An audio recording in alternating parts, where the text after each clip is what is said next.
Salut tout le monde. Voilà, aujourd'hui je vais vous prouver la conservation de la quantité de mouvement. Voilà. Normalement, si la conservation de la quantité de mouvement, cette petite balle va rebondir plus vite que cette grosse balle. Voilà, je vais vous le démontrer.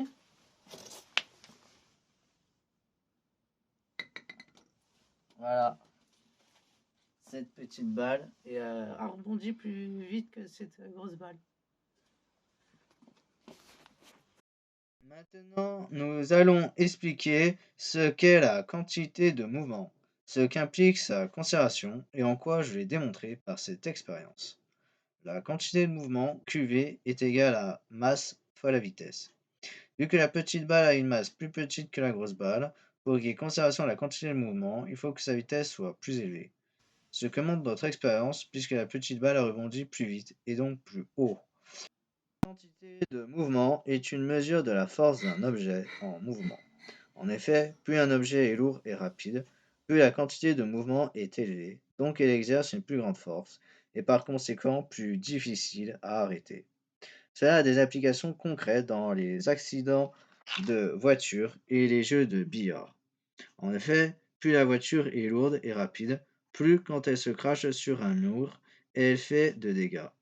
Dans les jeux de billard, cela permet de prévoir où vont aller les boules. Par contre, pour cela, il faut connaître l'angle de collision, sa vitesse d'impact et la masse des deux boules. Pas sûr que les joueurs de billard soient capables de les mesurer précisément. Cela permet aussi d'expliquer le temps d'arrêt des véhicules. En effet, il est évident qu'un véhicule de même masse mais plus rapide met plus de temps pour s'arrêter. Cependant, un véhicule plus lourd mais ayant la même vitesse mettra plus de temps à s'arrêter aussi. Ainsi, cela explique pourquoi les trains mettent beaucoup de temps à s'arrêter. Cela a aussi des applications pour les airbags. Pour t'expliquer cela, je vais d'abord t'expliquer les deux types de collisions. Les collisions élastiques et inélastiques.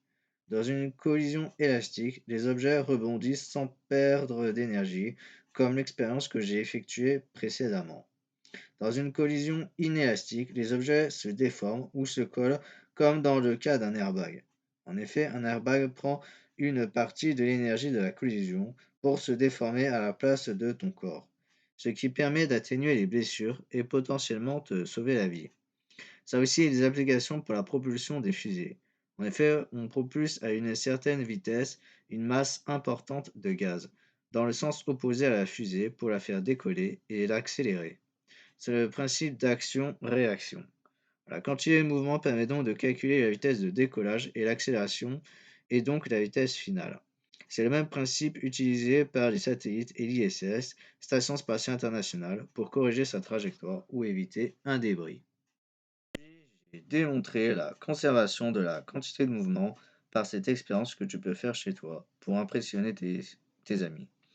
J'ai expliqué ce principe par le calcul et les différentes applications possibles. Pour le mot de la fin, je vais te partager quelques réflexions personnelles sur ce sujet. Je voulais faire cette vidéo car on peut le démontrer expérimentalement chez soi, de manière simple et avec du matériel peu coûteux. De plus, cela a des applications concrètes dans la vie de tous les jours, comme les accidents de voiture et la distance d'arrêt.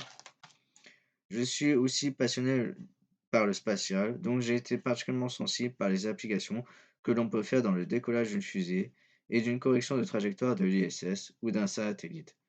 Abonne-toi à ma chaîne et à celle de Science Trash.